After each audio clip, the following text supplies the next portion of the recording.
ఈ మధ్య అమెరికా అధ్యక్షుడు డొనాల్డ్ ట్రంప్ సార్కు ఇండియాను చూస్తే ఏదో అవుతుందబ్బా. మన దేశం బాగుపడుతుందంటే చాలు కళ్ళల్లో నిప్పులు పోసుకొని ఎలాగోలా అడ్డుకోవాలని తెలుగు సీరియల్స్ లో విలన్ లా బిహేవ్ చేస్తున్నారు.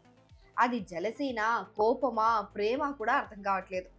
మొన్న మధ్య యాపిల్ కంపెనీ మన దేశంలో ఐఫోన్స్ తయారు చేయాలని పెద్ద డీల్ కుదుర్చుకుందని తెలిసిన తర్వాత ఈ పెద్ద మనిషి ట్రంప్ భారతదేశంలో యాపిల్ కంపెనీని విస్తరించడం నాకు ఇష్టం లేదు అని బహిరంగంగానే చెప్పేశారు. వీసా రూల్స్ మార్చేసి మన వాళ్ళను వాళ్ళ దేశంలో అడుగు పెట్టని కూడా చేస్తున్నారు.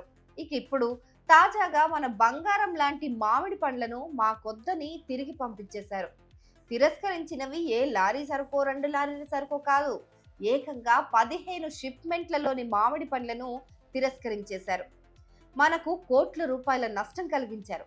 అసలు దీని వెనక ఏం జరిగింది చెప్తా వినండి.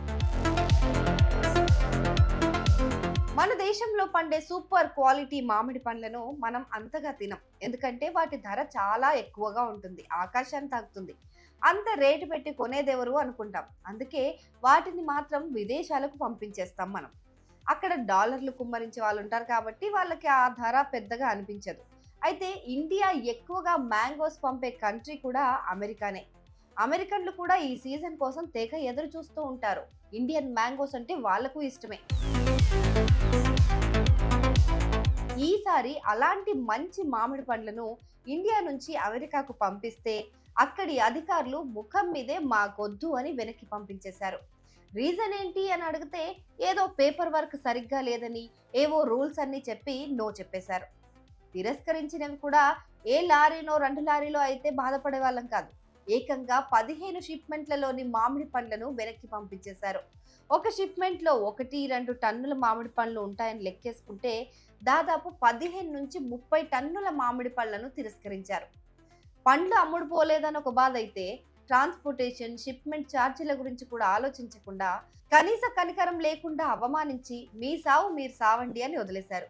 అంతేకాదు, అమెరికాకు మామిడి పండ్లు పంపాలంటే స్పెషల్ రూల్స్ ఉంటాయి. ఆ రూల్స్ ప్రకారం ముంబైలో ఈ పండ్లకు రేడియేషన్ ట్రీట్మెంట్ చేయాలి. ఆ తర్వాతే వాటిని ఫ్లైట్లో అమెరికాకు పంపాలి. ఇదంతా ఒక రోజులో జరిగే ప్రాసెస్ కాదు. ఒక సాధారణ ఎయిర్ ఇండియా ఫ్లైట్లో 2 నుంచి 5 టన్నుల వరకు సరుకు వెళ్తుంది. అంటే దాదాపు ఈ 15 షిప్మెంట్ల మామిడిని పంపడానికి కనీసం 5 నుంచి 10 విమానాలు వాడుంటారు. అదే పెద్ద కార్గో ఫ్లైట్ అనుకోండి, 1-2 ఫ్లైట్స్ అయితే సరిపోతాయి. కానీ ట్రాన్స్పోర్టేషన్ ఛార్జీలు తడిసి మోపడవుతాయి. అందుకే మామిడిని ఎక్కువగా ప్యాసింజర్ ఫ్లైట్లలోనే పంపిస్తూ ఉంటారు. ఈ ప్రక్రియ సుమారు 10 రోజుల సమయం పడుతుంది. అంత కష్టపడి ఎక్స్పోర్ట్ చేస్తే అక్కడ Los Angeles, San Francisco, Atlanta ఎయిర్పోర్ట్లో వాటిని తిరస్కరించేశారు. ఇక ఇండియా నుంచి అమెరికాకు పంపిన ఈ మామిడి పండ్లకు మే 8-9 తేదీల్లో నవీ ముంబైలోని వాషీలో అమెరికా వ్యవసాయ శాఖ USDA కళ్ల ముందే రేడియేషన్ ట్రీట్మెంట్ కూడా జరిగింది. ఎందుకంటే పురుగులు, తెగుళ్లు తొలగించడానికి, పండ్లు ఎక్కువ కాలం తాజాగా ఉండటానికి ఈ ప్రాసెస్ ఆబ్వియస్లీ తప్పనిసరి. కానీ ఈ రేడియేషన్ కు సంబంధించిన పేపర్లలోనే PPQ-203 ఫామ్ లో ఏదో తేడా జరిగిందని చెప్పి అమెరికా అధికారులు ఈ మామిడి పండ్లను తమ దేశంలోకి రానివ్వలేదు. PPQ-203 అంటే ఒక ముఖ్యమైన సర్టిఫికేట్. ఇది ఇండియాలో ఉన్న అమెరికా అధికారులే ఇస్తారు. అమెరికా అధికారులే ఇచ్చిన సర్టిఫికేట్ సరిగ్గా లేదని అమెరికా అధికారులే చెప్పడం ఇక్కడ విచిత్రం. కానీ ఎగుమతిదారులు మాత్రం ఇది తమ తప్పు కాదని, నవీ ముంబైలోని రేడియేషన్ సెంటర్ వాళ్ళ తప్పిదం అని అంటున్నారు. మేము ఏ తప్పు చేయకపోయినా శిక్ష అనుభవిస్తున్నామని ఒక ఎగుమతిదారుడు ఆవేదన వ్యక్తం చేశాడు. ఈ మామిడి పండ్లను ఇండియాకి వెనక్కి పంపించేయాలి, లేదా అక్కడే నాశనం చేసుకోండి అని అమెరికా అధికారులు ఆప్షన్స్ ఇచ్చారట. కానీ మామిడి పళ్ళు తొందరగా పాడైపోతాయి. మళ్ళీ వాటిని ఇండియాకి పంపడానికి చాలా ఖర్చుతో కూడుకున్న వ్యవహారం. అందుకే ఎగుమతిదారులు వాటిని అక్కడ నాశనం చేయడమే బెటర్ అని అనుకుంటున్నారు. దీనివల్ల వాళ్లకు దాదాపు $5 లక్షల అంటే మన లెక్కల్లో 4.5 కోట్లు సుమారు నష్టం వాటిల్లింది.